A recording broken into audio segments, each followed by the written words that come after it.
Polio is a horrible disease.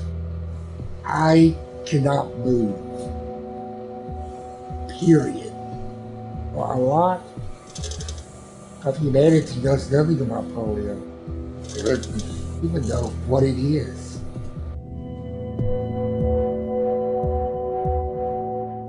Paul Alexander is a polio survivor who spends nearly all day, every day, inside his iron lung at home in Dallas, Texas. The disease paralyzed Paul from the neck down, so the machine helps him breathe by using negative pressure to force his body to take in air.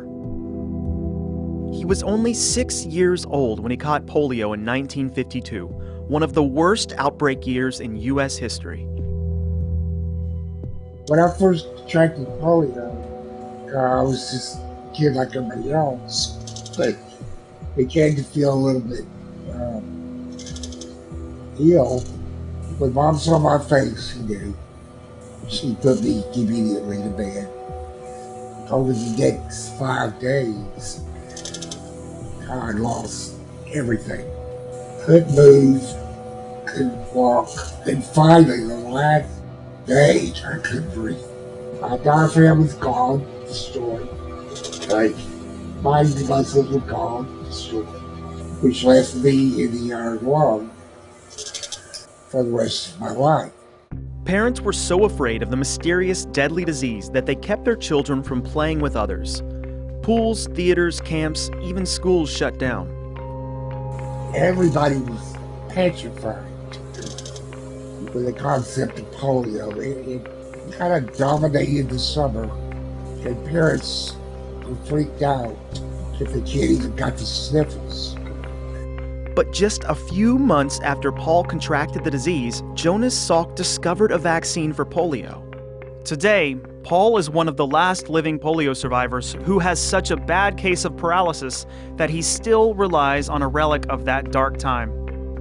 He can leave the device only for a few hours at a time with tremendous difficulty. He relies on his longtime caretaker to do just about anything that he can't do with his own mouth. By breathing out of the iron lung is voluntary. I have to think about it to work at it, so I get tired. After a while, and I'll go back to rest. But the iron lung hasn't stopped Paul from living a full life. He went to law school, passed the bar exam, and started his own practice. I've had literally thousands of clients, worry about the iron lung. They come into my office, they say, "What is that?" And I tell them what it is. Okay. My God, if you can handle that, you could find your way to this point. But one crack of a lawyer. Okay. I've had nobody turn me down. The last iron lung was manufactured about half a century ago. So Paul has struggled to find people who know how to repair the antique. He became so desperate for help, his friend posted a YouTube video of Paul explaining that his iron lung was falling apart in hopes that a machinist who knew how to help would see it. But it wasn't until he met local mechanical engineer Brady Richards 2 years ago that Paul was able to stop worrying about his iron lung. This is the instructions for the day.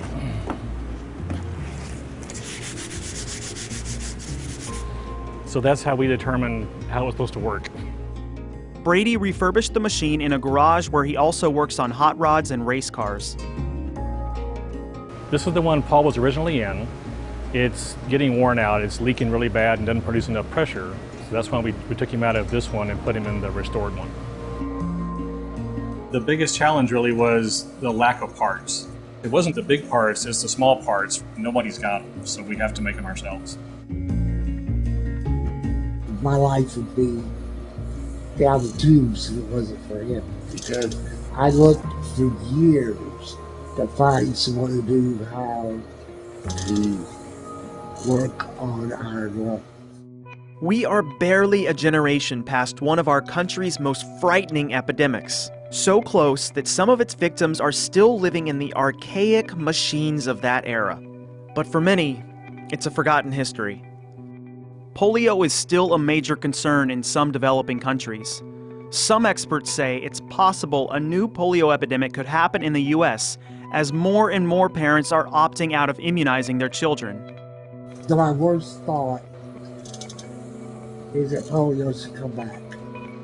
If there's children in Afghanistan or Pakistan or Nigeria or wherever polio is still happening, somebody carried the virus would come to America and then just infect one child.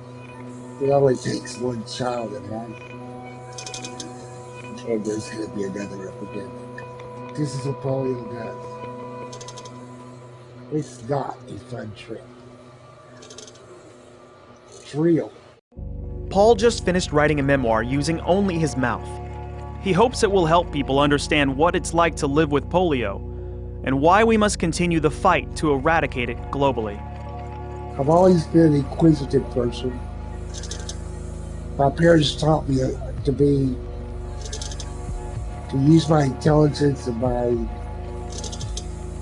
energy to be productive. I have never thought of myself as a cripple.